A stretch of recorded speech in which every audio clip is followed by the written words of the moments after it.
അപ്പോൾ ഞാൻ ആദ്യമായിട്ട് മത്സരിക്കുന്നത് 2001 ചെങ്ങന്നൂർ അസംബ്ലി മണ്ഡലത്തിലാണ്. അന്ന് ഒരു സന്ദർഭത്തിൽ ഞാൻ ഒരു ലീഡ് ചെയ്തു കേരളത്തിൽ. ഓപ്പോസിറ്റ് അന്ന് ശോഭന ജോർജ്. ഒരു സന്ദർഭത്തിൽ ഒരു 5 മിനിറ്റൊക്കെ നിന്നുള്ളൂ, പക്ഷേ ഞാനന്ന് ലീഡ് ചെയ്തു. അന്ന് ഏറ്റവും കൂടുതൽ വോട്ടും എനിക്ക് സമാഹരിക്കാം, ചെങ്ങന്നൂരിലെ ചരിത്രത്തിലെ ഏറ്റവും വലിയ വോട്ടും എനിക്ക് സമാഹരിക്കാൻ സാധിച്ചു. 2001 ഞാനന്ന് യുവമോർച്ചയുടെ സംസ്ഥാന പ്രസിഡൻ്റായിരുന്നു. അത് കഴിഞ്ഞിട്ട് ഞാൻ പത്തനംതിട്ട ലോകസഭയിൽ മത്സരിക്കുമ്പോൾ 2004 ഞാൻ കോഴിക്കോട് മത്സരിച്ചു.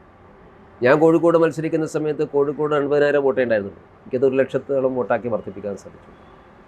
പത്തനംതിട്ടയിൽ ഞാൻ മത്സരിക്കുമ്പോൾ പത്തനംതിട്ട പാർലമെൻറ്റ് മണ്ഡലത്തിൽ ഞാൻ വൈകിയാണ് എൻ്റെ സ്ഥാനാർത്ഥിത്വം പ്രഖ്യാപിച്ചത്.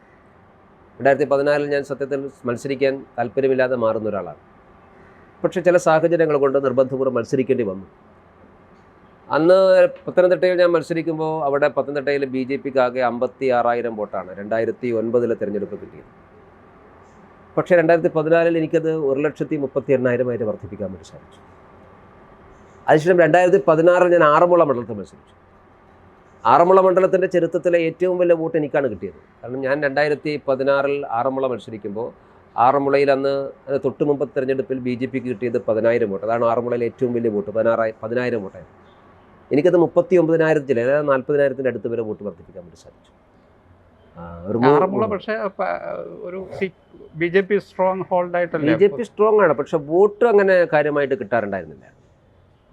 കാരണം മാക്സിമം അവിടെ കിട്ടിയ വോട്ട് 10,000 വോട്ടാണ്.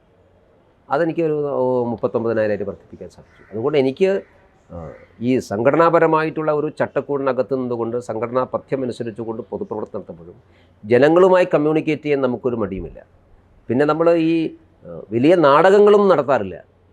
അത്തരം നാടകങ്ങൾ മാസ് പൊളിറ്റിക്സ് എന്ന് പറഞ്ഞാൽ അഭിനയവും നാടകവുമാണെന്ന് വിശ്വസിക്കുന്ന ഒരാളല്ല ഞാൻ. നമുക്ക് ജനങ്ങളുമായിട്ട് സത്യസന്ധമായിട്ട് കാര്യങ്ങൾ കമ്മ്യൂണിക്കേറ്റ് ചെയ്യാൻ തയ്യാറായാൽ അവർക്കത് മനസ്സിലാകും.